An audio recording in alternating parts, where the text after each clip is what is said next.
Sometimes silence brings darker stories. I was gone for a while, but now I am back. It's something that still keeps me awake at night.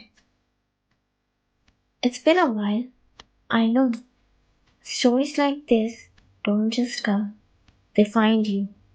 And tonight, one found me again. Welcome back to the Storyteller.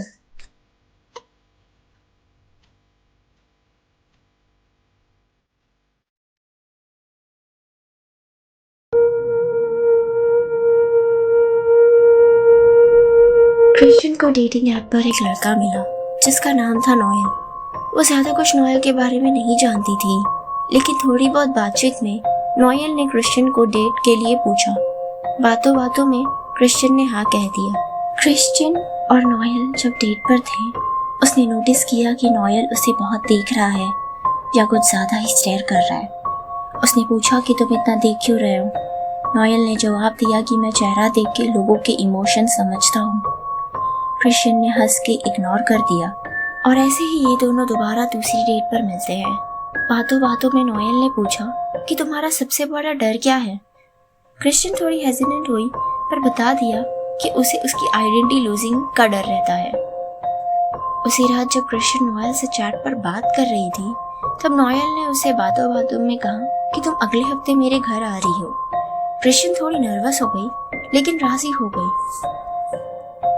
अगले हफ्ते Noel Christian को घर ले आया।